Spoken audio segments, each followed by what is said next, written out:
Continuous charge distribution, है ना, जैसे बोलते हैं कंटिन्यूस डिस्ट्रीब्यूशन ऑफ चार्ज बोलते हैं। मतलब क्या होता है कि याद रखना, अभी तक हम जितनी क्वेश्चन की बात कर रहे थे सभी क्वेश्चन मैंने की बात करा था कि जितने भी चार्ज होंगे उसको हम पॉइंट चार्ज के जैसा एज्यूम कर रहे थे। मतलब कि जो चार्ज था वो एक पॉइंट चार्ज था, उसका कोई फिक्स शेप नहीं था, जैसे मैंने आपको पहले भी वीडियो में कहा है ना। तो अब बात करते हैं कि यहाँ पे बात करते हैं कंटिन्यूस चार्ज डिस्ट्रीब्यूशन। इसका मतलब होता है क्या? मतलब होता है कि अब जो चार्ज होगा वो एक पॉइंट चार्ज नहीं रहा, है ना। अब जो चार्ज होगा वो पॉइंट चार्ज नहीं रहा। अब वो चार्ज कैसा हो सकता है? तो चार्ज हो सकता है ऐसा हो, कैसा? पहले बताता हूँ फर्स्ट क्वेश्चन कि हो सकता है जो चार्ज हो एक लाइन में हो, ऐसे, है ना, एक लाइन में से चार्ज रखा हो। यानी जो दैट मीन्स कि हम ऐसा बोल सकते हैं कि इस पे जो टोटल चार्ज था वो चार्ज हम बोल सकते हैं पूरी लाइन पर चार्ज था। और बोल सकते हैं कि इसकी लेंथ अगर एल है ना, इस पूरी लेंथ की जो चार्ज लेंथ था इस वायर का वो एल होगा। तो इसको बोलते हैं कंटिन्यूस चार्ज डिस्ट्रीब्यूशन। मतलब चार्ज एक जगह फिक्स नहीं, हर जगह कंटिन्यूस है, ठीक।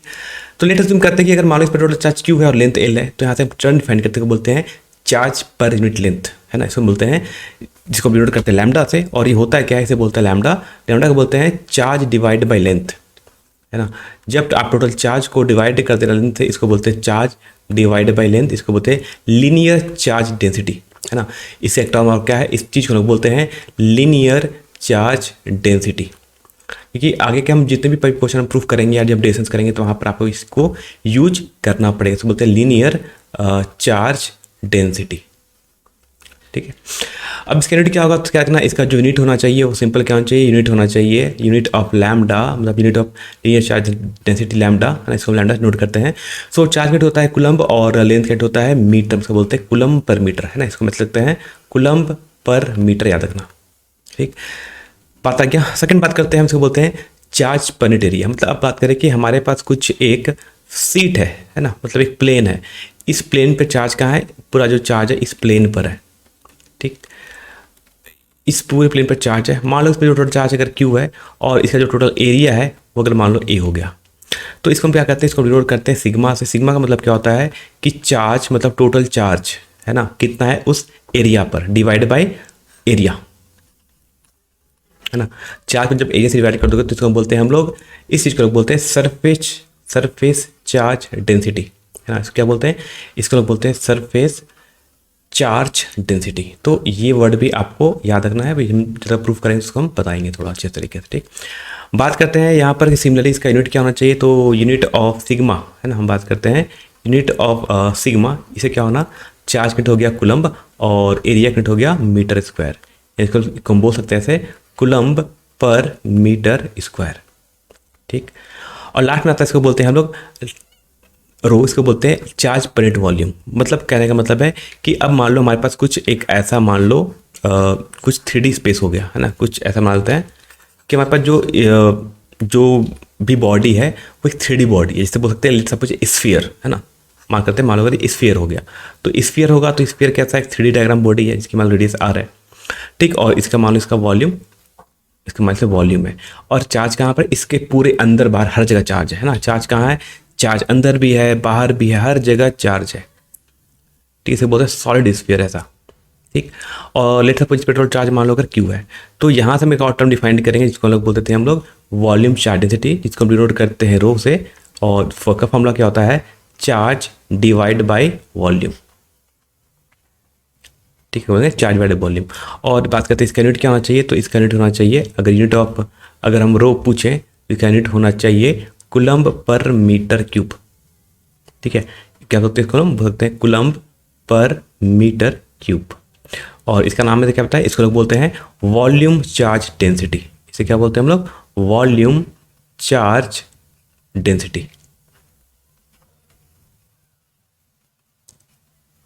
ठीक है। तो कुछ सिंपल सी बात है जो मैंने आपको 2-3 बार बताया कि एक बोलते हैं लैम्डा बोलते हैं charge per unit length, sigma बोलते हैं चार्ज पर यूनिट एरिया और रो को बोलते हैं चार्ज पर यूनिट वॉल्यूम। अगर आप देखोगे तो सिग्मा के लिए मैं कहा था चार्ज डिवाइड बाय लेंथ, अगर मुझे चार्ज निकालना है तो हम लैम्डा को लेंथ से मल्टीप्लाई कर देना, हमारा चार्ज आ जाएगा। अगर हमें सिग्मा गिवन है और हमें एरिया गिवन है तो सिग्मा को एरिया से मल्टीप्लाई कर दोगे तो हमें चार्ज मिल जाएगा यहाँ से, ठीक। सिमिलरली जब अगर हमें volume charge density rho given है और हमको वॉल्यूम से मल्टीप्लाई कर दो तो हमेरे पास चार्ज आ जाएगा, ठीक है। रो का हम जो यूज करते हैं जनरली हम नीट और कहा जाए तो जनरली जेईई में जो क्वेश्चन आते हैं वो आपके रो से क्वेश्चन आते हैं। सिग्मा का क्वेश्चन हमें बोर्ड में पढ़ना है और रो लैम्डा और सिग्मा ये हमें सिंपली बोर्ड और नीट में हमारे क्वेश्चन आते हैं। जे एडवांस में क्वेश्चन जाओगे तो आपको ये रो वाले क्वेश्चन बहुत ज़्यादा मिलेंगे जहाँ पर हमें इंटीग्रेशन का यूज करना पड़ता है। फिलहाल डेफिनेशन याद रखना, इससे ज़्यादा कुछ नहीं। इलेक्ट्रिक फ्लक्स के बारे में। What is electric flux? तो इलेक्ट्रिक फ्लक्स बोलते हैं the number of electric field lines. कह रहा है कि ये क्या होता है, ये number of electric field lines होती है, ठीक, that crossing through an area perpendicular to it. मतलब एक एरिया के परपेंडिकुलर है ना, एक एरिया है उसके परपेंडिकुलर कितनी इलेक्ट्रिक फ्लक्स क्रॉस करती है, उसको हम लोग बोलते हैं इलेक्ट्रिक फ्लक्स। जैसे बात करते हैं, सिंपल सी बात करते हैं यहाँ पर क्वेश्चन की, अगर हम एक डायग्राम के थ्रू समझना चाहें तो मान लो हमने कहा कि लेट सपोज कि ये हमारे पास एक एरिया है, ठीक है, ये हमारे पास एक एरिया हो गया। अब बात करते हैं कि एरिया के परपेंडिकुलर, है ना, यानी एरिया के परपेंडिकुलर। अब एरिया को याद रखना कि सबसे पहली बात है कि एरिया के परपेंडिकुलर होता है क्या है। तो सबसे पहले हम यहाँ पर कुछ बात करेंगे, हम उसको बोलते हैं एरिया वेक्टर ना। एरिया वेक्टर क्या होता है, याद रखना कि area is a vector quantity. नहीं पता है किसी को, याद रखना area is a vector quantity and direction of the area vector is always perpendicular to the surface, है ना। अगर ये हमारा एक सरफेस है, अगर ये हमारा एक एरिया है, दिख रहा होगा यहाँ पर इसमें येलो कलर से, अगर ये एक हमारा एरिया हो गया, ठीक है, तो इस एरिया, इस प्लेन के परपेंडिकुलर आप एक लाइन ड्रॉ करो जिस पर परपेंडिकुलर हो, यही होता है हमारा एरिया वेक्टर का डायरेक्शन, ठीक है। ये क्या होगा, यही होता है हमारा एरिया वेक्टर का डायरेक्शन, मतलब एरिया वेक्टर किधर है हमारा, ऊपर, ठीक। अब बात करते हैं जो फील्ड लाइंस है वो कैसे क्रॉस करती है। तो देखो फील्ड लाइंस ऐसे आ रही है, नीचे से आ रही है तो फील्ड लाइंस, और यहाँ ऐसे क्रॉस कर जा रही है, ठीक है। तो ये हो गया हमारा electric field lines. Field lines ऐसे आ रही है और फील्ड लाइंस इस सरफेस को ऐसे क्रॉस कर रही है, फील्ड लाइंस ऐसे आ रही है और फील्ड लाइंस इस सरफेस को नीचे से ऊपर क्रॉस कर जा रही है ऐसे, ठीक। ये हो गया हमारा इलेक्ट्रिक फील्ड लाइंस, ठीक। सो कहा जाता है कि the number of field lines crossing to the area perpendicular to it. अब यहाँ पर अगर आप ध्यान रखोगे तो देखना कि ये जो फील्ड लाइंस है ना, ये इलेक्ट्रिक फील्ड लाइन जो मैंने बताया अभी रेड कलर से, ये इस सरफेस परपेंडिकुलर नहीं है, तो इसके नीचे से सीधा ऊपर से नहीं आ रही, ये सब कुछ एंगल से जा रही है। किस एंगल से वो भी देख लेते हैं। इस एंगल को बोलते हैं थीटा, है ना। Theta is the angle between electric field and area vector A, ठीक। एरिया वेक्टर को कभी कभी हम समटाइम्स हम इससे भी डिनोट करेंगे, स्मॉल एस या कैपिटल से भी नोट करेंगे। ध्यान रखना कि this theta is the angle between, किसके बीच का एंगल है, तो this theta is the angle between electric field E and area vector ए। तो फ्लक्स को डिफाइन कैसे करते हैं। सो फर्स्ट ऑफ ऑल होता है phi equal to the integration of E dot d s, है ना, या इसको सिंपल वर्ड में कहो तो हम बोलते हैं ई डी एस या ई डॉट ए, ठीक। सिंपल में या तो ई डॉट ए भी बोलते हैं। और इस फ्लक्स को हम चाहे तो ऐसे सकते हैं, this flux E equal to E A cos theta, ये डॉट प्रोडक्ट है। So theta is the angle between कहाँ होगा, इलेक्ट्रिक फील्ड और एरिया वेक्टर के बीच का। तो यहाँ पे मैं बताया theta is the angle between electric field and area vector, है ना, दोनों के बीच का ये एंगल हो गया। ये हो गया हमारा रेड कलर से हो गया हमारा इलेक्ट्रिक फील्ड, और ये जो ब्लू कलर से बन गया हमारा एरिया वेक्टर। इसके बीच का जो एंगल होगा उसे बोलते हैं थीटा, ठीक है। तो सबसे पहले आप याद रखना कि एरिया वेक्टर जो डायरेक्शन होता है वो हमेशा फेस के सरफेस के अंदर परपेंडिकुलर रहेगा, ठीक। तो पहले आप एक वेक्टर बना लोगे सरफेस के परपेंडिकुलर, उसके बाद एक इलेक्ट्रिक फील्ड जो भी आएगा, जो कि मैं गिवन होगा, उसके बीच का एंगल हम लिखेंगे थीटा, ठीक है। तो ये फॉर्मूला आपको बहुत जगह काम आने वाला है, ई ए कॉस थीटा हम हमेशा यूज करेंगे फॉर्मूले को। कहता है the flux link with any surface is proportional to, कह रहा है जितनी जो फ्लक्स होगा, जितनी इलेक्ट्रिक फ्लक्स यानी जो फाई ये जो होगा किसी क्रॉस करेगा, इज प्रोपोर्शनल टू, ये किसके प्रोपोर्शनल होगा, तो it is the proportional to the number of field lines crossing an area at right angle, right angle पर क्रॉस करनी चाहिए, ठीक। अब देखो मैंने यहाँ पर ई ए कॉस थीटा क्यों लिखा, ये भी याद रखना, चाहे ई ए कॉस थीटा लिखो चाहे इसको ए इंटू ई कॉस थीटा को, दोनों बात बराबर ही है, ठीक है। सिर्फ हमें रखना, एक पॉइंट याद रखना कि इसको बोलते हैं it is a scalar quantity, electric flux is a क्या कैसी क्वांटिटी है, यानी फाई क्या है, फाई हमने लिखा electric flux, it is a scalar quantity है, ये वेक्टर नहीं होता, ठीक। इसका क्या होता है, इसका होता है वोल्ट मीटर, या इसको बोलते हैं न्यूटन मीटर स्क्वायर पर कूलम भी बोलते हैं, ठीक। जो स्टेट बोर्ड वाला स्टूडेंट है वो इसका डायमेंशन याद रखना, है ना। फॉर द स्टेट बोर्ड वाले इसको, इस वाले को इसका डायमेंशन क्या रखना, स्टेट बोर्ड वाले, या फिर जो बोल सकते हैं नीट वाले, ना, कभी कभी वो आपसे डायमेंशन पूछ लेते हैं। तो यहाँ तक आपको पता होना चाहिए कि वो what is the unit of the electric flux and what is the dimension of electric flux, ठीक है। बाकी सीबीसी बोर्ड के लिए डायमेंशन वगैरह नहीं पूछा जाता उनसे। टॉपिक किसको बोलते हैं हम, गॉस लॉ, है ना। अब तो हमने जो पढ़ा, सिंपल सी बात हमने पढ़ा था इलेक्ट्रिक फ्लक्स के बारे में। इलेक्ट्रिक फ्लक्स होता है क्या है ना कि फील्ड लाइंस होती है जो किसी एरिया से क्रॉस करती है, और वो फील्ड लाइंस हमेशा उसके परपेंडिकुलर होनी चाहिए, ठीक है। बात करते हैं कि कुछ सिंपल हम गॉस थ्योरम की बात करते हैं। तो गॉस थ्योरम में बात करते हैं, गॉस थ्योरम क्या था। तो गॉस थ्योरम से ने भी इलेक्ट्रिक फ्लक्स के बारे में बात किया था, उन्होंने कहा था इलेक्ट्रिक फ्लक्स होता क्या है। उन्होंने कहा था the total flux linked with a close surface is 1/ε0 times the charge enclose by the close surface, है ना। इसने कहा था कि जो टोटल हम फ्लक्स निकालते हैं ना, उसके लिए होता क्या है, वो होता है कि जब भी हम फ्लक्स निकालना चाहेंगे तो किसी एरिया से या किसी क्लोज सरफेस से, तो हमें देखना पड़ेगा कि उस क्लोज सरफेस के अंदर कितना चार्ज इंक्लोज्ड है ना। उसको मल्टीप्लाई करते हैं 1/ε0 से, मतलब कहा था उन्होंने कि जो फ्लक्स होता है ना ई डॉट डी एस, इसी को मैंने भी कहा था फ्लक्स है ना, इलेक्ट्रिक फ्लक्स, ये इक्वल होता है, ये इक्वल होता है total charge enclose divided by epsilon not. कहने का मतलब है कि मान लो अगर मेरे पास एक क्लोज सरफेस है, ठीक है, और मैंने कहा कि इसके अंदर चार्ज कितना है, Q1 यहाँ पर है, Q2 बाहर है, ठीक, एक Q3 चार्ज अंदर है, ठीक, सभी चार्ज कैसे हैं, पॉजिटिव चार्ज है। तो कहा था कि अगर मैं इस क्लोज सरफेस से कितना फ्लक्स क्रॉस करेगा, फ्लक्स क्रॉस करने का मतलब क्या था, इलेक्ट्रिक फील्ड लाइंस क्रॉस करनी चाहिए क्लोज सरफेस को। तो अब देखो, अब बात है कि इलेक्ट्रिक फ्लक्स कैसे फील्ड लाइन निकलेगी, कैसे क्रॉस कैसे करेंगे। तो देखो हर चार्ज पॉजिटिव है, पॉजिटिव चार्ज से इलेक्ट्रिक फील्ड लाइन हमेशा बाहर निकलती है, वैसे ही बाहर एक चार्ज पॉजिटिव चार्ज है Q2, उससे भी इलेक्ट्रिक फील्ड बाहर निकलेगी। तो कहता है कि जो टोटल फ्लक्स निकालते हैं इसका फॉर्मूला क्या था, E dot d is equal to Q enclose divide by epsilon naught. अब याद देखो, ये बात याद रखना कि यहाँ जब भी हम बात करते हैं क्यू इनक्लोज, ये कौन सा होता है, ये हमेशा इस सरफेस के अंदर वाले की बात करता है ना। क्यू इनक्लोज मतलब सरफेस के अंदर कितना इनक्लोज है, इसलिए बोलते हैं the total flux linked with the close surface is 1 by epsilon not times the charge enclosed bye the close surface, है ना। इस क्लोज सरफेस के अंदर जितना charge enclose into close surface divide by epsilon not कर देना, इसको epsilon not से डिवाइड कर देना, इसको जो करोगे डिवाइड करने में जो टर्म आएगा उसको बोलते हैं हम लोग इलेक्ट्रिक फ्लक्स बोलते हैं, फाइव नोट करते हैं, ठीक है। अब कुछ बात याद रखना यहाँ पर कि जो हम इलेक्ट्रिक फील्ड बात करते हैं किससे चलते होता है, सो दिस इलेक्ट्रिक फील्ड है ना, जो इलेक्ट्रिक फील्ड होगा ड्यू टू ये ऑल चार्ज, जितने चार्ज हैं अंदर हो चाहे बाहर हो वो सब पे कारण होता है। ये जो यहाँ जो लिखते हैं ना इलेक्ट्रिक फ्लक्स ई, यहाँ जो लिखते हैं electric field E, this electric field E is due to all the charge present inside as well as outside, जो अंदर होगा जो बाहर होगा वो सब पे काम होगा, ठीक। लेकिन जो हम जो लिखते हैं ना इनक्लोज, ये किससे चलता है, due to only inside charge, जो इनसाइड है चार्ज, है ना, जो चार्ज अंदर से चलते लिखते हैं क्यू इनक्लोज टू, यानी ई होगा सबके चलते ऑल चार्ज के कारण, चाहे जो अंदर हो चाहे बाहर हो, और जो हम क्यू इनक्लोज लिखते हैं उसमें हम कुछ लिखेंगे सिर्फ अंदर वाले चार्ज के कारण। कुछ बात करते हैं इसी कुछ प्रॉपर्टी क्या होती है गॉसियन सरफेस पे, याद रखना कि flux through Gaussian surface is independent of its shape, है ना। कह रहा है कि जो फ्लक्स क्रॉस करेगा गॉसियन सरफेस से वो इंडिपेंडेंट ऑफ शेप होता है, यानी जो मैंने अभी शेप बनाया था ना, इस सरफेस को हम लोग बोलते हैं गॉसियन सरफेस, है ना। कहीं पूछा जाए गॉसियन सरफेस क्या होता है, तो हम जब चार्ज को जब इंक्लोज करोगे एक सरफेस से, है ना, जब चार्ज को जब इंक्लोज करोगे किसी क्लोज सरफेस से, जैसे मान लो हम चार्ज को इंक्लोज कर सकते हैं क्यूब किसी स्फीयर के अंदर देना, है ना, तो जो स्फीयर का जो सरफेस होगा उसे बोलेंगे गॉसियन सरफेस। या हो सकता है इस चार्ज को हम कार करेंगे एक क्यूब के अंदर, वो जो क्यूब का जो सरफेस होगा उसको बोलेंगे गॉसियन सरफेस। तो जिस सरफेस से हम इंक्लोज करते हैं किसी चार्ज को उस सरफेस को बोलते हैं गॉसियन सरफेस, इस पॉइंट पे याद रखना, ठीक। The flux through the Gaussian surface is independent of its shape, मतलब मैंने यहाँ पे जो शेप बनाया है गॉसियन सरफेस का जो रेड कलर से, इसका शेप कुछ भी हो इससे मतलब नहीं है, बस मतलब इतना होता है कि इसके अंदर चार्ज कितना है डिवाइड बाय एप्सिलॉन नॉट से, ठीक। सेकंड कहता है the flux through the Gaussian surface depends only on the charge present inside it, मतलब जो फ्लक्स होगा वो किस पे डिपेंड करेगा, गॉसियन सरफेस के अंदर कितना चार्ज है ना, सिर्फ इनसाइड वाले चार्ज के कारण। थर्ड पॉइंट कहता है कि the flux through the Gaussian surface is independent of the position of charge inside it, मतलब ये चार्ज कहाँ रखे हैं अंदर में इससे मतलब नहीं है, बस चार्ज सरफेस के अंदर होना चाहिए, सेंटर पे हो सकता है या अंदर में किसी कॉर्नर पर हो सकता है, लेकिन होना बस अंदर चाहिए, अंदर में कहीं भी हो सकता है यानी इसके चार्ज के पोजीशन पे कभी भी डिपेंड नहीं करता है।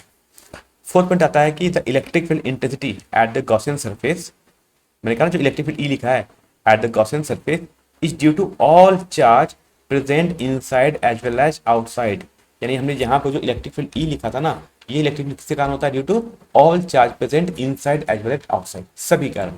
जबकि हमने जो क्यू इंक्लोज लिखा था ये किसी कारण होता है, ये होता है सिर्फ इंक्लोज कितना है अंदर, जैसे हम क्यू इंक्लोज की बात करें तो यहाँ पर ओनली Q1 एंड Q3 ही आएगा। बात समझ आए क्या, ये सिंपल था हमारा गॉस। अब बात करते हैं हम नेक्स्ट टॉपिक, गॉस थ्योरम में पढ़ लिया, अब बात करते हैं कुछ सिंपल क्वेश्चन की बात करते हैं। जैसे बात करते हैं कि हमें ये क्वेश्चन हमें गिवन है, लेट्स सपोज हमें ये सारे क्वेश्चन गिवन है कि, है ना। पहला क्वेश्चन देखते हैं, फर्स्ट क्वेश्चन में गिवन है कि एक हमें चार्ज है वो एक हेमीस्फीयर के सेंटर पे रखा हुआ है, यानी यहाँ पर चार्ज रखा हुआ है, तो बताओ इसके सरफेस से कितना फ्लक्स क्रॉस करेगा, ठीक है। यानी इस जो सरफेस है हमारा एक साइड में जो सरफेस बनेगा, यानी राइट साइड में जो सरफेस बन रहा है कर्व सरफेस से कितना फ्लक्स क्रॉस करेगा। तो देखो अभी हमने पढ़ा था, क्या पढ़ा था हमने, पढ़ा था फ्लक्स का फॉर्मूला होता था कि charge enclose divide by epsilon not. देखो अब जैसे इस चार्ज को यहाँ पर हो गया ना, तो इसका कुछ पार्ट तो अंदर स्फीयर के अंदर, कुछ पार्ट इस स्फीयर के बाहर होगा, क्यों, क्योंकि इसका आधा पार्ट क्या होगा, इसका आधा पार्ट इधर अगर हम कंप्लीट बना ले तो आधा पार्ट क्या होगा इस स्फीयर के अंदर आएगा, यानी इस आधे स्फीयर के अंदर कितना चार्ज होगा, हाफ चार्ज, यानी इसके अंदर टोटल चार्ज इंक्लोज होगा। इसके बाद जो चार्ज इंक्लोज होगा वो Q divide by 2 charge enclose है बस हेमिस्फीयर के अंदर। कंप्लीट स्फीयर होता तो सेंटर, अगर पूरा कंप्लीट स्फीयर होता तो टोटल चार्ज कितना इंक्लोज होता, टोटल चार्ज इंक्लोज होता Q, हाफ है तो Q/2। तो हमें फॉर्मूला था, फर्स्ट फॉर्मूला क्या था, charge enclose divide by epsilon not. So charge enclose कितना है यहाँ पर जो चार्ज इंक्लोज है वो Q/2 है divided by epsilon not. So hemisphere के अंदर कितना चार्ज इंक्लोज प्लस कितना क्रॉस करेगा, Q/2 एप्सिलॉन नॉट। सिमिलर बात करते हैं कि हमें यहाँ पर एक सिलेंडर गिवन है और सिलेंडर में चार्ज कहाँ रखा है, इसके टॉप सरफेस पर। तो जैसे टॉप सरफेस होगी ना तो इसका हाफ पार्ट कहाँ होगा, हाफ पार्ट इस सरफेस के ऊपर अंदर होगा और हाफ पार्ट इस सरफेस के बाहर होगा, है ना। समझो कुछ इस तरह से मैं आपको समझाने की कोशिश कर रहा हूँ कि मान लो अगर ये हमारे पास इस टाइप का हो गया ना, एक सरफेस है, तो जैसे अगर आप यहाँ पे एक स्फीयर बनाओगे ना, ऐसे स्फीयर, मान लो हमने एक स्फीयर बनाया, तो इस स्फीयर का हाफ पार्ट कहाँ होगा, हाफ पार्ट तो इस सरफेस के अंदर आ जाएगा, मतलब बोल सकते हो कि इतना पार्ट तो अंदर रहेगा, ठीक है, इस प्लेन के अंदर आ जाएगा। लेकिन जो हाफ पार्ट रहेगा स्फीयर का यानी चार्ज का, इसे हम चार्ज बोल रहे हैं, ये चार्ज क्यों, ये कहाँ रहेगा, आधा पार्ट अंदर है और ये पार्ट अंदर हो गया, ठीक है, यानी कितना पार्ट अंदर हो गया, Q/2 पार्ट तो अंदर है और बाहर पार्ट, बाकी पूरा पार्ट कहाँ है, बाहर, आधा पार्ट बाहर है। तो चार्ज कितना इंक्लोज होगा यहाँ पर, तो यहाँ बोलेंगे Q/2 चार्ज इंक्लोज है, ठीक। ऐसी बात करते हैं कुछ पॉइंट से, वैसे कुछ पॉइंट याद रखना कि एक अगर क्यूब होगा ना, ये क्वेश्चन 1 था, ये क्वेश्चन 2 है, ये क्वेश्चन 3 है, कि अगर एक चार्ज को किसी क्यूब के एक सरफेस पे रखोगे, है ना, तो कितना, तो टोटल फ्लक्स कितना क्रॉस करेगा इस क्यूब से, इस क्यूब से टोटल कितना फ्लक्स क्रॉस करना चाहिए, तो हो जाए Q/2, ठीक है, क्योंकि जैसे एक सरफेस पे रखोगे तो इस चार्ज का हाफ पार्ट इस क्यूब के अंदर होगा, हाफ और हाफ चार्ज का हाफ पार्ट दूसरे क्यूब के अंदर होगा, जैसे यहाँ पर हो सकता है ना। तो टोटल दो क्यूब मिलकर कितना चार्ज इंक्लोज करें, क्यू चार्ज इंक्लोज करें, तो एक क्यूब कितना इंक्लोज करेगा, Q/2, जस्ट हाफ, ठीक। वैसे बात करते हैं कि अगर मान लो चार्ज कहाँ रखा है, कॉर्नर पे, है ना, ये पॉइंट रखना है, इंपॉर्टेंट, हमसे बहुत क्वेश्चन पूछा जाता है, ये पॉइंट बहुत इंपॉर्टेंट है कि अगर एक चार्ज को हमने कहाँ रखा है, at the corner of A cube, तो बताओ इस क्यूब से कितना फ्लक्स क्रॉस करेगा। तो इस वाले चार्ज को टोटल कितना चार्ज इंक्लोज कर रहा है, तो अगर इस वाले चार्ज को हमें इंक्लोज करना है तो टोटल हमें कितने क्यूब चाहिए, तो देख सकते हैं, काउंट कर सकते हो, तो हमें जो टोटल नंबर क्यूब चाहिए 1 2 3 4, है ना, वैसे ही 5 6 7 और इसके पीछे एक रहेगा 8, टोटल 8, है ना। तो एक क्यूब से कितना आएगा, तो एक सिंगल क्यूब से आ जाएगा Q/8, क्योंकि 8 क्यूब मिलकर क्यू चार्ज इंक्लोज करते हैं, तो एक क्यूब कितना करेगा, Q/8 चार्ज इंक्लोज करेगा, ठीक है। सिंपल इसी तरह का और बात करते हैं, लास्ट यहाँ पर लेते हैं कि अगर चार्ज का रखा है इसके एज पर, है ना, यानी इस एज पर रखा है, तो इस चार्ज का कितना पार्ट इस क्यूब के अंदर आ रहा है, तो देखोगे कि इस चार्ज को कितने क्यूब इंक्लोज कर रहे हैं, टोटल 4 क्यूब मिलकर इस क्यूब चार्ज को इंक्लोज करेंगे, तो 4 क्यूब मिलकर एक चार्ज को इंक्लोज कर रहे हैं, तो एक क्यूब कितना करेगा, Q/4, कितना करेगा, Q/4। तो ये 3 पॉइंट है जो इंपॉर्टेंट याद रखना, जनरली आपसे ये क्वेश्चन आपने नीट में पूछा जाता है ना। बोर्ड में चांसेस कम होता है, बोर्ड में जो क्वेश्चन पूछा जाता है वो बोर्ड के लिए बस ये इंपॉर्टेंट है ना, बोर्ड के लिए बस ये पॉइंट याद रखना। तो बोर्ड में बस ये वाला केस पूछा जाता है जनरली हमसे, और दूसरा केस हमसे पूछा जाता है वो फर्स्ट वाला केस पूछा जाता है ना। तो ये 2 पॉइंट याद रखना हमारे बोर्ड के लिए, बाकी तुम्हारा बोर्ड में नहीं आता है जनरली।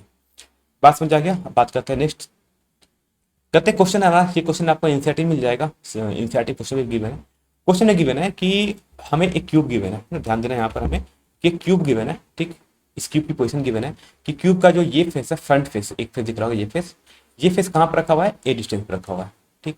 क्यूब का दूसरा फेस यहाँ पर है, ठीक, ये कितने डिस्टेंस पर रखा हुआ है, सेंटर से 2a डिस्टेंस पर, यानी इस पॉइंट कितना है, 2a है, 2a,0, ठीक। इस पॉइंट कितना है, इस पॉइंट है a,0, क्योंकि देखना यहाँ पर कि जो फेस है ना ये a डिस्टेंस पर रखा हुआ है, दूसरा जो फेस है ये कितने डिस्टेंस पर रखा हुआ है, तो a यहाँ तक हो जाएगा, फिर यहाँ से तक डिस्टेंस हो जाएगा टोटल 2a डिस्टेंस पर सेकंड फेस हमारा रखा हुआ है, ठीक। तो कह रहा था electric flux, the electric field component of the field shown in the figure are Ex equal to alpha into x⁴2। कह रहा है हमें यहाँ पे जो इलेक्ट्रिक फील्ड गिवन है वो x डायरेक्शन में, वो कितनी गिवन है, अल्फा इंटू x⁻², ठीक। Ey0 है, Ez0, मतलब कि जो इलेक्ट्रिक फील्ड है वो हमारा कहाँ है, वो सिर्फ हमारा x डायरेक्शन में ऐसे जा रहा है इलेक्ट्रिक फील्ड ना, ये हमारा इलेक्ट्रिक फील्ड है ऐसे, यानी इलेक्ट्रिक फील्ड इसको इस सरफेस से क्रॉस कर रहा होगा ऐसे, ठीक, यानी इलेक्ट्रिक फील्ड हमारा सिर्फ ओनली x डायरेक्शन में, ठीक। और उसकी वैल्यू कितनी गिवन है, अल्फा इंटू x⁻²। बात समझ जाएगा, एक्स एक्सिस में सिर्फ इलेक्ट्रिक फील्ड है, वाई एक्सिस में कोई इलेक्ट्रिक फील्ड नहीं है, जेड एक्सिस में कोई इलेक्ट्रिक फील्ड नहीं है, और हमें अल्फा की वैल्यू भी गिवन है 5 न्यूटन पर kilometre to the power half. कह रहा है calculate the flux through the cube, कह रहा है कि फर्स्ट पार्ट करें तो इस क्यूब से कितना फ्लक्स क्रॉस करेगा। तो आप देख सकते हो कि जो क्यूब है, इस क्यूब से इसके लेफ्ट सरफेस से फील्ड लाइन अंदर जा रही है और इसके राइट सरफेस से फील्ड लाइन बाहर आ रही है ना। तो टोटल फ्लक्स निकालने का फॉर्मूला क्या होगा, तो हम देख लेते हैं सबसे पहले। तो टोटल ए पार्ट की बात करते हैं, सो जो है टोटल फ्लक्स निकालना पड़ेगा, तो फॉर्मूला होता है E.ds, ठीक है। फ्लक्स की बात करते हैं तो फॉर्मूला होता है E.ds होता है, ठीक। हम बोलते हैं इसको E.A या एरिया बोलते हैं, E.A एरिया, ठीक। देखो बात करते हैं इसके लेफ्ट सरफेस पे, है ना, लेफ्ट सरफेस पे। तो लेफ्ट सरफेस पे जो इलेक्ट्रिक फील्ड है उसकी वैल्यू कितनी है, एक्स। जब इलेक्ट्रिक फील्ड यहाँ पहुंचेगा तो इलेक्ट्रिक फील्ड की वैल्यू कितनी हो जाएगी, alpha into x to power half. लिखोगे एल्फा, एक्स की वैल्यू कितनी है यहाँ पर, ए, तो ए टू पावर हाफ, ठीक, ये हो गया electric field into dot area, है ना। देखो इलेक्ट्रिक फील्ड भी इधर जा रहा है ऐसे, और एरिया वेक्टर इसके पीछे है। कहा था ना इलेक्ट्रिक एरिया वेक्टर का डिफरेंस क्या होता है, हमेशा क्लोज सरफेस के आउटसाइड, यानी एरिया वेक्टर तो पीछे है और इलेक्ट्रिक फील्ड कहाँ है, ये आगे जा रहा है। तो दोनों के बीच का एंगल हो जाएगा 180 डिग्री। तो लिखना पड़ेगा ई डॉट ए, ठीक, एरिया, एरिया कितना है इसका, ये स्क्वायर था, ये दिखा सेड पोर्शन, ये एरिया ए स्क्वायर, एरिया है, एरिया क्यूब, और एरिया क्यूब कितना होता है साइड का स्क्वायर, तो हो गया ए स्क्वायर, और एंगल कितना है यहाँ पर कॉस 180 डिग्री। ये हो गया फ्लक्स जो इंटर कर रहा है, ठीक। अब फ्लक्स बाहर कितना जा रहा है, तो राइट सरफेस देखोगे तो यहाँ से फ्लक्स बाहर जा रहा होगा। अब यहाँ से फ्लक्स कितना जा रहा है, तो पहले चेक करते हैं कि देखो इलेक्ट्रिक फील्ड तो बाहर है ऐसे, ये इलेक्ट्रिक फील्ड डायरेक्शन हो गया, और एरिया वेक्टर की डायरेक्शन कहाँ है, ये भी बाहर है, क्योंकि हमेशा सरफेस के हमेशा आउटपुट बाहर होता है। तो दोनों के बीच का एंगल है तो 0 डिग्री, क्योंकि सेम डायरेक्शन में है, तो एंगल हो गया 0 डिग्री।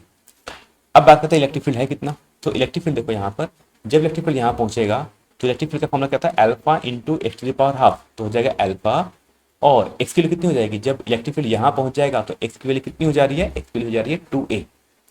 तो हमें लिखना पड़ेगा यहाँ पर इंटू 2a, एक्स की जगह 2a to the power half area, ये हो गया इलेक्ट्रिक फील्ड इंटू एरिया, तो हो जाएगा ए स्क्वायर, और एंगल कितना है यहाँ पर 0 डिग्री, ठीक।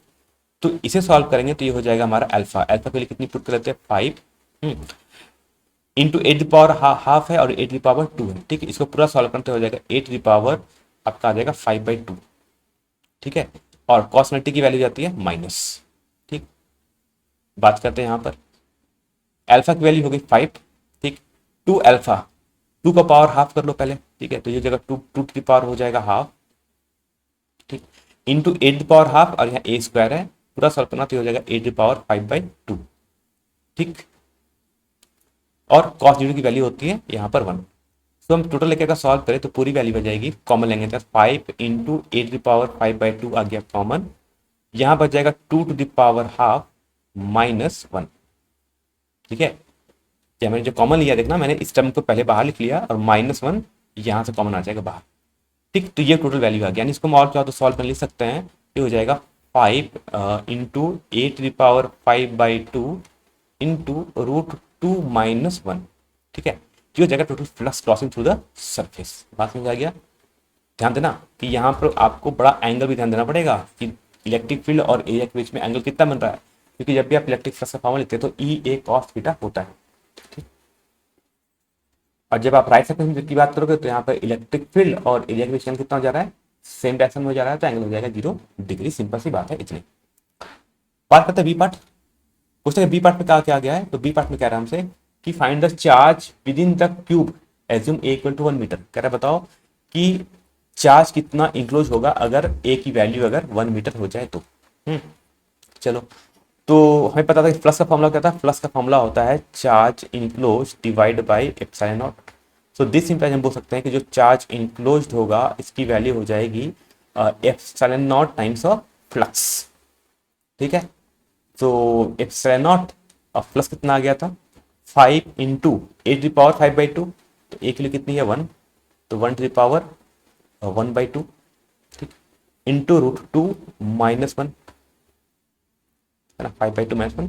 तो ये हो जाएगा, इसको पुट सॉल्व करते हैं तो हो जाएगा 5 इंटू एप्सिलॉन नॉट इंटू √2 - 1, क्योंकि 8 the power 1 to the power 5/2 ये तो 1 ही हो जाएगा, तो लिखने की कोई जरूरत नहीं है, तो जाएगा सिंपल 5 अल्फा इंटू √2 - 1 और यूनिट लिखना मत भूलें, यूनिट होता है इसका कूलम, ठीक है, लिखना कूलम लिखना। और यहाँ जब फ्लक्स लिखते हैं इसका फ्लक्स का लिखना न्यूटन पर कूलम मीटर स्क्वायर, ठीक है। तो आप जब भी लिख रहे हो तो हमेशा यूनिट लिखना मत भूलना, है ना, कूलम पर मीटर स्क्वायर यहाँ होगा फ्लक्स का फॉर्मूला। और चार्ज इंक्लोज का फॉर्मूला कितना होगा, जो टोटल चार्ज इंक्लोज हुआ था, तो चार्ज इंक्लोज का फॉर्मूला हो जाएगा, हमारा जो आंसर आएगा वो हो जाएगा 5 एप्सिलॉन नॉट इंटू √2 - 1 कूलम, ठीक है। देखो ये सिंपल सा क्वेश्चन जो कभी आपको एनसीईआरटी में देखना, एनसीईआरटी में सॉल्व क्वेश्चन है, और ये इंपॉर्टेंट किसके लिए, ये इंपॉर्टेंट है आपके लिए, मैं बताता हूँ फॉर द सीबीएसई के लिए तो सबसे ज्यादा इंपॉर्टेंट है ना। स्टेट बोर्ड वालों में ये नहीं पूछा जाता है, स्टेट बोर्ड वाले बच्चे मत पढ़ना, सीबीएसई बोर्ड के इंपॉर्टेंट है, जेई मेंस के लिए इंपॉर्टेंट है, है ना, और नीट के लिए इंपॉर्टेंट है। एक्चुअली एक बार पीएमटी में क्वेश्चन पूछा भी जा चुका है ना, मेडिकल में एक बार क्वेश्चन पूछा भी जा चुका है पहले। ठीक है, बात याद रखना, नहीं समझ आएगा एक बार वीडियो फिर रिवाइंड करके आप देख लेना स्लो मोशन में थोड़ा सा करके। ठीक है, बात समझ आ गया। बात करते हैं electric field due to a solid और हॉलो स्फेरिकल सेल, है ना। बात करते हैं एक सिंपल सा क्वेश्चन की बात करते हैं हमारा। अब हमें जो इसको बोलते हैं एप्लीकेशन ऑफ गॉस लॉ, तो एप्लीकेशन ऑफ गॉस लॉ का एक पहला एग्जांपल है कि we have to find the electric field, है ना, ड्यू टू हॉलो, है ना, लिखना hollow sphere, hollow shell, hollow spherical shell, मतलब एक खोखला स्फीयर है, उस पे में हमें इलेक्ट्रिक फील्ड फाइंड आउट करनी है। अब इलेक्ट्रिक फील्ड फाइंड कहाँ करनी है, तो ये हमने बना लिया एक हॉलो स्फेरिकल सेल। ये हमारा एक स्फेरिकल सेल है ना, जो कि खोखला है, ठीक, अंदर पूरा खाली है। इसकी रेडियस आर है और हम एज्यूम कर लेते हैं कि इस पर जो टोटल चार्ज है, तो टोटल चार्ज की वैल्यू कितनी है, क्यू है ना। तो इस पर जो चार्ज दिया है टोटल चार्ज कितना, क्यू है, और ये चार्ज कहाँ है, सब के सब इस सरफेस के ऊपर, है ना, चार्ज कहाँ, इस सरफेस के ऊपर। सो बात करते हैं हमें इलेक्ट्रिक फील्ड फाइंड आउट करनी है, ठीक। अब इलेक्ट्रिक फील्ड फाइंड आउट करनी है, टोटल चार्ज तुम्हारे पास क्यू है, सो फील्ड कहाँ फाइंड आउट करनी है, तो हम दो जगह बात करेंगे।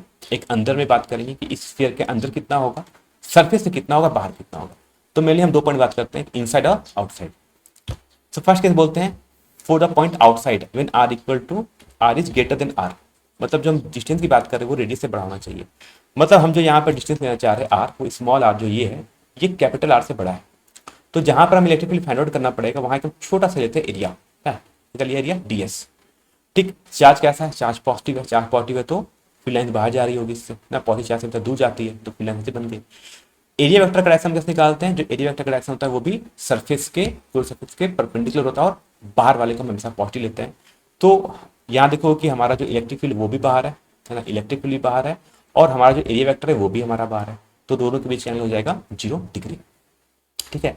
अब इस पॉइंट जहां पर हमने सरफेस लिया हुआ है ना, जहां पर हमने सरफेस लिया है, इसको इस पॉइंट को चूज करते हुए एक स्फीयर क्या कर लो, बना लो। इसको हम बोलेंगे गॉसियन सरफेस बना लो।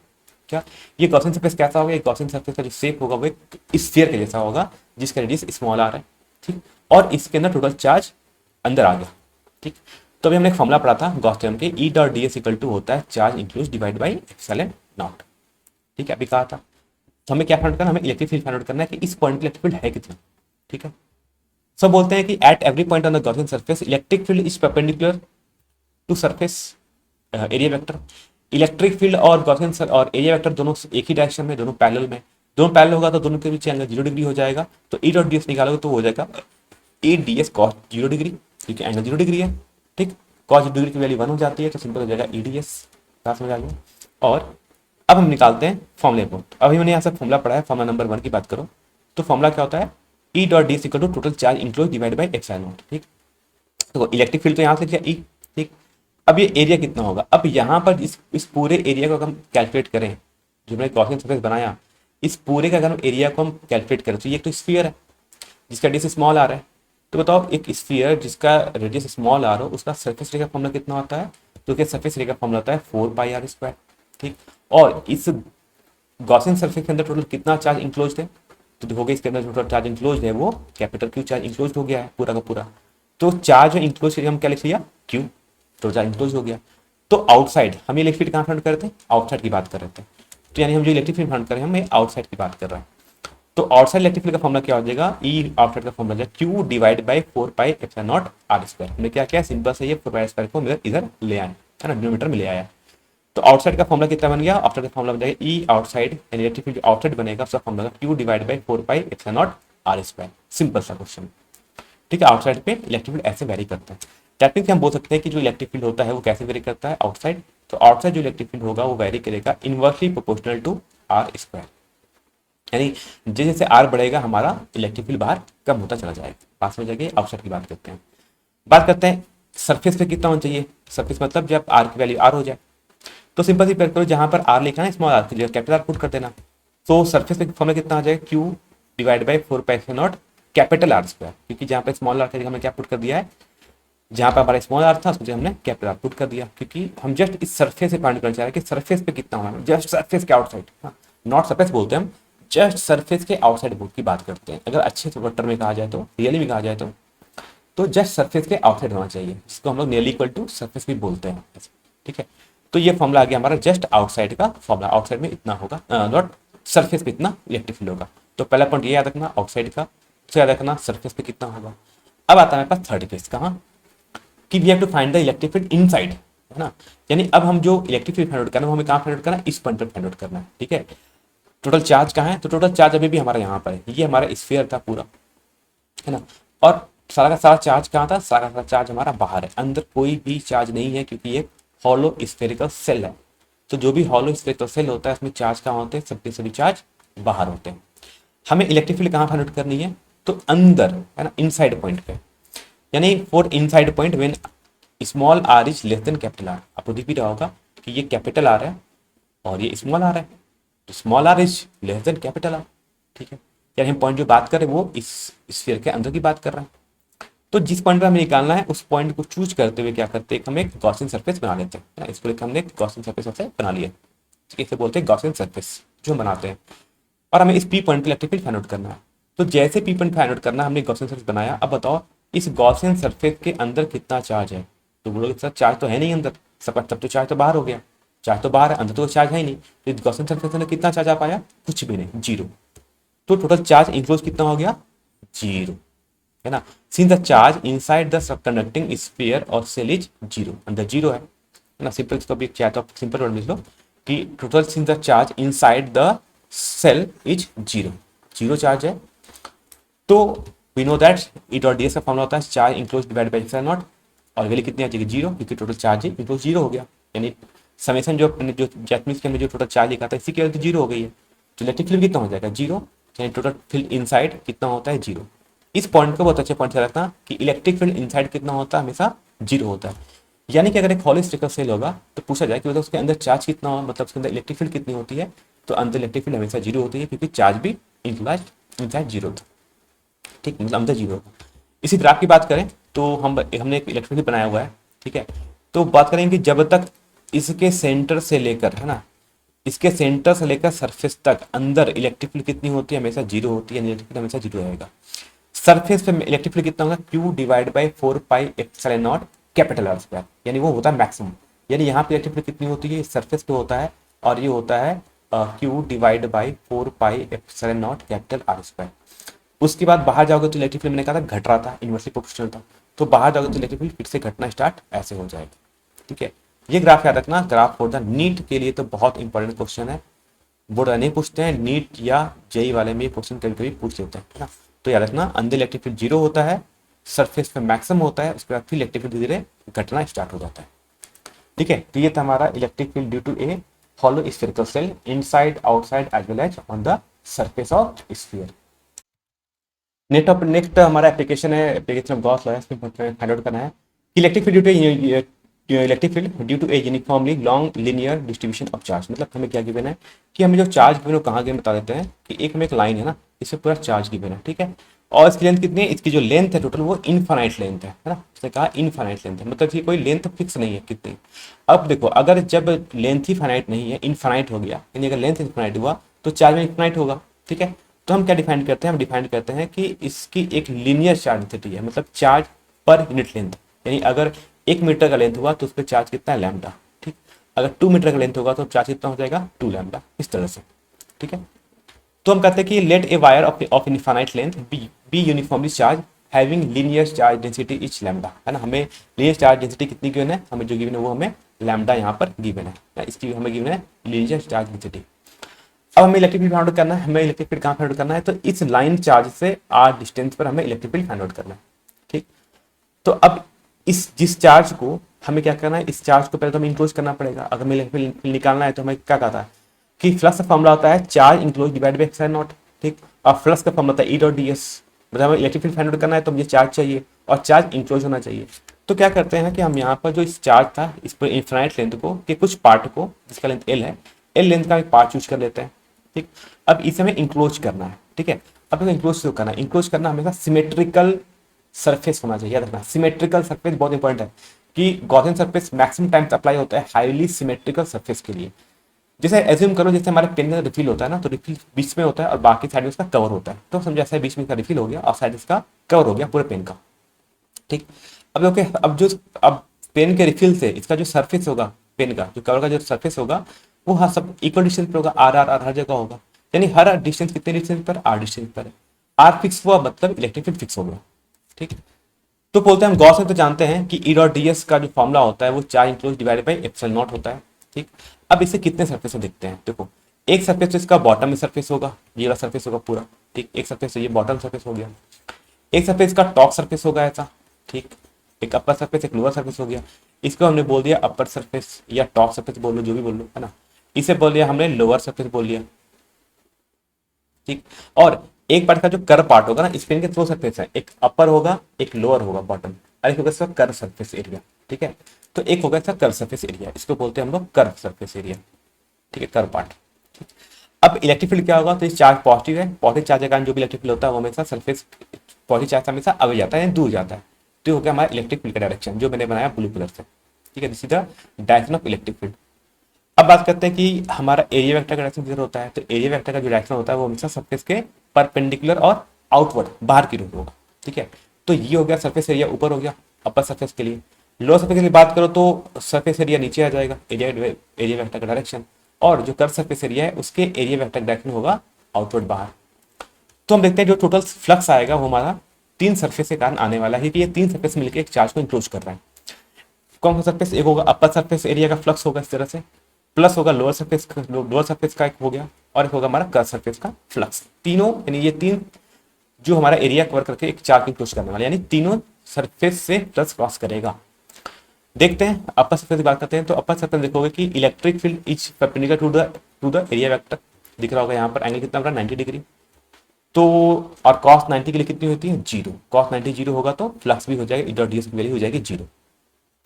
सो बात करते हैं लोअर सरफेस की बात करते हैं, तो लोअर सरफेस में बात करोगे तो इलेक्ट्रिक फील्ड और एरिया वेक्टर के बीच का एंगल कितना है यहाँ पर 90 डिग्री। नीचे देखो नीचे कितना है, एरिया इलेक्ट्रिक फील्ड और एरिया वेक्टर के बीच का एंगल 90 डिग्री। सो यहाँ भी दोनों परपेंडिकुलर हो गए, तो कॉस 90 के लिए हो जाएगी जीरो, तो लोअर सरफेस जो प्लस क्रॉस करेगा वो भी हो जाएगी जीरो। बस ये कौन पार्ट, हमारा कर पार्ट। अब कर पार्ट में देखो कि electric field is parallel to the surface, दोनों का एरिया दोनों के एरो का डायरेक्शन सेम है, यानी वेक्टर का डायरेक्शन सेम हो गया। डायरेक्शन सेम हुआ तो मतलब कि दोनों हो गए पैरेलल। पैरेलल का मतलब होता है कॉस 0 डिग्री, है ना। तो ई एस कॉस, पता है ना, ई ए कॉस थीटा, तो कॉस 0 डिग्री कोई 1 तो बचेगा ई एस एस। एस क्या हो गया, एरिया किसका, कर सरफेस एरिया का। जो कर सरफेस है उसका एरिया कितना होता है, तो कर सरफेस एरिया का फॉर्मूला होता है 2 पाई आर एन। ठीक है, सिलेंडर के कर सरफेस एरिया का फॉर्मूला होता है 2 pi are into height, H होता है ना, एच हमने लेंथ लिया था L, 2 pi R L into charge enclose divide by epsilon naught. अब बात करना है कि इसके अंदर टोटल कितना चार्ज इंक्लोज है, तो मैंने कहा था कि अगर 1 मीटर लेंथ होता तो चार्ज होता लैम्डा। ठीक है, 2 मीटर होता तो लिखते हैं 2 लैम्डा। तो अगर एल मीटर का लेंथ होगा तो चार्ज हो जाएगा एल इंटू लैम्डा। तो टोटल चार्ज इंक्लोज कितना हो जाएगा, चार्ज इंक्लोज हो जाएगा हमारा लैम्डा टाइम्स इंटू एल। ठीक, सो जहां पर चार्ज क्यू लिखा था, क्यू इंक्लोज, उसके जगह हम क्या लिख सकते हैं, कितना क्यू इंक्लोज है ना, क्यू इंक्लोज। तो जहां पर जो क्यू इंक्लोज की वैल्यू कितनी आ गई, लैम्डा इंटू एल। तो वैल्यू पुट कर लेते हैं, तो वैल्यू को सिंपली क्या थे, वैल्यू को सिंपली पुट करते हैं, तो E into 2 pi r equal to lambda l divide by epsilon naught. यहाँ से एल का टर्म कैंसल हो गया, 2 पाई आर को इधर भेज देना, तो ई का फॉर्मूला कितना हो जाएगा, ई इक्वल टू हो जाएगा lambda divide by 2 pi epsilon naught into r. ठीक है, इसको अगर आप के का टर्म इतना चाहो तो 2 के लैम्डा बाई आर भी होता है। ठीक है, तो आपको ये दोनों फॉर्मूला याद होना चाहिए। ठीक है, के टर्म में क्यों होते हैं, क्योंकि के का फॉर्मूला हमारा सिंपल होता है, क्योंकि के की वैल्यू होती है 9 इंटू 10⁹ इसलिए। ठीक है, तो जब भी कभी आप अगर न्यूमेरिकल सॉल्व करो तो इस वाले को यूज करना फॉर द न्यूमेरिकल, है ना। न्यूमेरिकल के लिए हमेशा इसको सॉल्व करेंगे, फिर देखेंगे कि हमारा आंसर किस में टर्म है। अगर हमारा आंसर के टर्म में आया तो के टर्म लिखेंगे, और एप्सिलॉन नॉट के टर्म में आएगा तो के की वैल्यू को पुट कर देंगे, सिंपल हमारा आंसर आ जाएगा। ठीक है, तो ये प्रूफ पारा तो यहाँ हो जाएगा, और ये रिजल्ट भी याद रखना। इस पर एनसीईआरटी पे एक न्यूमेरिकल है, सॉल्व न्यूमेरिकल है, चाहे देख लेना, बड़ा सिंपल सा है ना। वहां से लैम्डा की वैल्यू पूछी गई है, इलेक्ट्रिक फील्ड गिवन है और हमें आर की वैल्यू। ठीक है, तो ये आप सिंपल इलेक्ट्रिक फील्ड आप यहाँ पे कैलकुलेट कर सकते हैं। बात समझ क्या, सिंपल सा था। ये डेरिवेशन है जो इंपॉर्टेंट है हाईली अपना बोर्ड के लिए, और बोर्ड एग्जाम के लिए बहुत ज़्यादा इंपॉर्टेंट आता है हर साल के लिए। ये गॉस थ्योरम के 3 एप्लीकेशन है और तीनों एप्लीकेशन आपको आते हैं। पहले हमने पढ़ लिया हॉलोस्फेरिकल सेल का इलेक्ट्रिक फील्ड फाइंड आउट करना, इनसाइड आउटसाइड। दूसरा हमने पढ़ा electric field due to a uniformly linear charge density, मतलब इनफाइनाइट लेंथ है तो उसका इलेक्ट्रिक फील्ड कितना होगा, आर डिस्टेंस पर वो लिख लिया। यानी ये इलेक्ट्रिक फील्ड भी कैसा वेरिएबल है, क्योंकि ये this electric field depends upon the r पे डिपेंड कर रहा है डिस्टेंस पे, मतलब ये इलेक्ट्रिक फील्ड यूनिफॉर्म नहीं है, कांस्टेंट नहीं है, वेरिएबल है, मतलब नॉन यूनिफॉर्म है। आता है थर्ड केस, हमारे को बोलते हैं electric field due to infinitely charge infinite electric field due to uniformly charge infinite plane sheet. यानी एक एरिया है ना, एक प्लेन शीट है, प्लेन सीट हो गया, सीट में कितना होता है, सीट का सीट होता है सरफेस, उसके दो सरफेस होंगे, ठीक।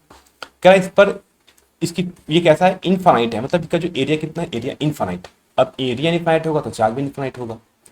तो हम क्या करते हैं, हम पर यूनिट एरिया में कितना चार्ज होता है वो डिफाइन कर लेते हैं। सो चार्ज पर यूनिट एरिया को हमने कुछ कहा था, उससे हमने कहा था सिग्मा से। सिग्मा को याद करो क्या था, सिग्मा को हमने कहा था सरफेस चार्ज इंटेंसिटी ना, इसको बोलते हैं चार्ज पर यूनिट एरिया, ठीक है। तो हम बात करते हैं कि let a plane sheet of charge having charge density sigma, है ना, उस पर जो सरफेस चार्ज डेंसिटी है वो सिग्मा है, ठीक। कहता है we draw a Gaussian surface, हम क्या करते हैं, गॉसियन सरफेस ड्रॉ करते हैं। मतलब यहाँ पर जो चार्ज, इस चार्ज को हम इंक्लोज करना चाहते हैं ना, यहाँ पर चार्ज है, इस चार्ज को अगर मुझे इंक्लोज करना है, ठीक है, तो हम इंक्लोज कैसे करेंगे, तो एक साइड से एक लिया सिलेंडर और एक साइड से इस मतलब बीच में एक चार्ज रखा हुआ है। तो क्या करोगे, जब भी अगर चार्ज आ जाए, चार्ज यहाँ पर बीच में, तो क्या करना, एक सिलेंडर इधर से लगाना, एक सिलेंडर इधर से लगाना, क्या होगा, चार्ज बीच में आ जाएगा, ठीक है। तो एक सिलेंडर इस साइड हो जाएगा, एक साइड सिलेंडर इस साइड हो जाएगा, वैसे हमने यहाँ बनाया। अब चार्ज पॉजिटिव है तो पॉजिटिव चार्ज इलेक्ट्रिक फील्ड क्या होता है, हमेशा चार्ज से दूर जाएगा, तो इधर तो इलेक्ट्रिक इधर जा रहा होगा, तो ये चार्ज प्लस है, इसके यानी चार्ज यहाँ पर है, प्लस चार्ज है तो इलेक्ट्रिक फील्ड बाहर जाएगा इधर।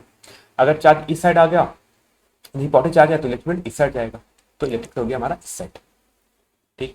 अच्छा, एरिया वेक्टर का डायरेक्शन हम कैसे निकालते थे, तो मैंने कहा था कि एरिया वेक्टर का हम जो डायरेक्शन निकालते हैं कैसे निकालते थे, आपको पता हो कैसे कहा था, कि सरफेस के हमेशा परपेंडिकुलर होगा ऐसे, ये हो गया हमारा एरिया वेक्टर का डायरेक्शन, ठीक, जो मैंने ब्लू कलर से।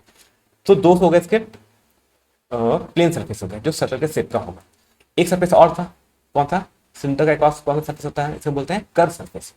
अब कर्व सरफेस का जो एरिया होगा वो इस सरफेस के होगा पर परपेंडिकुलर ऐसे, है ना, ये हो गया एरिया वेक्टर का डायरेक्शन। अब इसको मैंने एन से नोट किया है। तो कहता है कि बताओ टोटल चार्ज कितना इंक्लोज होगा, तो हमने एज्यूम कर लेते हैं कि इस पार्ट का जो एरिया है वो एस है एरिया, ठीक है। इस पार्ट का एरिया भी एसी होगा, इस पार्ट का एरिया भी एसी होगा, ठीक। सो टोटल चार्ज इंक्लोज कितना हो गया, टोटल चार्ज इंक्लोज हो जाएगा वो सिग्मा इंटू हो जाएगा, है ना, charge density surface charge density into area करना, तो चार्ज आ जाएगा टोटल चार्ज इंक्लोज, ये आ गया, ठीक। अभी मैंने कहा था कि इस प्लेन शीट के कितने फेस होते हैं, 3 सरफेस होते हैं, ठीक। कौन कौन सी बात कर लेते हैं, इसे हमने बोल दिया लेफ्ट सरफेस, इसे बोल दिया हमने राइट सरफेस, ठीक, और इसे बोल दिया हमने कर्व सरफेस। तो 3 फेस होते हैं, तो 3 सरफेस हो। तो बात करते हैं 3 सरफेस होंगे, तो देखो, तो फ्लक्स से चलता, फ्लक्स होगा एक तो होगा हमारा राइट सरफेस के चलते, प्लस होगा flux through the left surface, plus flux through the curve surface, is equal to होगा total charge inclose divided by epsilon not, ठीक। देखते थोड़ा सा हम राइट सरफेस चलते, तो राइट सरफेस के चलते देखना कि इलेक्ट्रिक फील्ड पीछे है, एरिया वेक्टर भी पीछे है, राइट की बात कर रहा हूँ, राइट की, तो इलेक्ट्रिक फील्ड आगे है और एरिया वेक्टर भी आगे है, तो दोनों के बीच एंगल 0 डिग्री, तो फॉर्मूला कितना होगा, electric field into area only, ठीक है। तो इलेक्ट्रिक फील्ड यहाँ का ई है और वहाँ का मैंने एरिया कितना कहा, एस, एरिया का मैंने बोला एस है, ये जो एरिया मैंने लिखा एरिया कितना एस मान लो, ठीक है, पूरा एरिया कितना एस एरिया है। ऐसा ही पीछे का भी एरिया होगा, लेफ्ट साइड देखो इसका भी एरिया एसी होगा, ठीक। तो यहाँ भी देखो इलेक्ट्रिक फील्ड और एरिया वेक्टर दोनों पीछे है, यानी दोनों डायरेक्शन सेम हो गया, दोनों का डायरेक्शन सेम हो गया, तो cos 0 degree cos 0 degree value 1, तो ये भी हो जाएगा electric field E into area हो गया एस, ठीक। प्लस कर्व सरफेस ये देखते हैं, तो कर्व सरफेस हम देखना, तो यहाँ पर जो इलेक्ट्रिक फील्ड वो तो आगे जा रहा है और एरिया वेक्टर ऊपर है, तो एंगल कितना हो जाएगा 90 डिग्री, तो कॉस 90 हो जाएगा 0, तो फ्लक्स हो जाएगा 0, इज इक्वल टू हो जाएगा चार्ज इंक्लोज्ड, और चार्ज इंक्लोज कितना हमारा सिग्मा इंटू एस, तो हम लिख सकते हैं ई एस एस हो जाएगा 2 ES इज इक्वल टू, अच्छा डिवाइडेड बाई एप्सिलॉन नॉट, तो 2 into E s equal to हो जाएगा sigma into s divide by epsilon not, ठीक।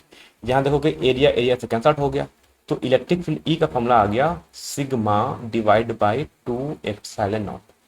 मतलब ये डिस्टेंस पे डिपेंड नहीं करता है, क्योंकि अगर इनफाइनाइट प्लेन से हुआ तो इसके बहुत क्लोज पॉइंट पर आओगे तो इलेक्ट्रिक फील्ड कैसा रहता है, कांस्टेंट रहता है, यूनिफॉर्म रहता है, क्योंकि ये इलेक्ट्रिक फील्ड ना ये आर पे डिपेंड कर ही नहीं रहा है, सब कुछ कांस्टेंट है, सिग्मा कांस्टेंट होता है, 2 कांस्टेंट है, एप्सिलॉन नॉट कांस्टेंट है, सब तो कांस्टेंट हो गया, यानी इस टाइप के इलेक्ट्रिक फील्ड को लोग बोलते हैं यूनिफॉर्म इलेक्ट्रिक फील्ड। क्या बोलते हैं, यूनिफॉर्म इलेक्ट्रिक फील्ड, ठीक। तो ये फॉर्मूला सब इसका याद रखना।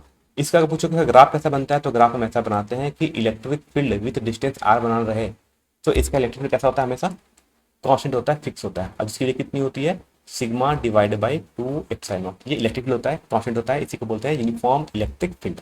बात समझ आ गया। बात करते हैं कुछ इसके सिंपल एप्लीकेशन। स्टेट बोर्ड वालों के लिए जितना थ्योरेटिकल पार्ट क्वेश्चन है वो पढ़ लेना अच्छे तरीके से, है ना, जो चैनल को देख रहे होगे। बाकी फॉलो करने के लिए बहुत सा कुछ है ना, सोशल मीडिया पे आप बहुत एक्टिव रहते हो तो वहाँ पर हमें फॉलो कर सकते हो, ताकि आपको इंपॉर्टेंट अपडेट्स मिलता रहे, कुछ इंपॉर्टेंट क्वेश्चन के क्वेश्चन आपको बताता रहे कि एग्जाम में कैसे क्वेश्चन आ सकते हैं, या एग्जाम के टिप्स देते रहेंगे कि पीएस पेपर आपको कैसे सॉल्व करना है, डेरिवेशंस कैसे करने हैं, नहीं होते हैं, ठीक है, इन सारों को लेकर। ठीक है, तो हम लोग मिलते हैं, तब तक हम लोग नेक्स्ट वीडियो में।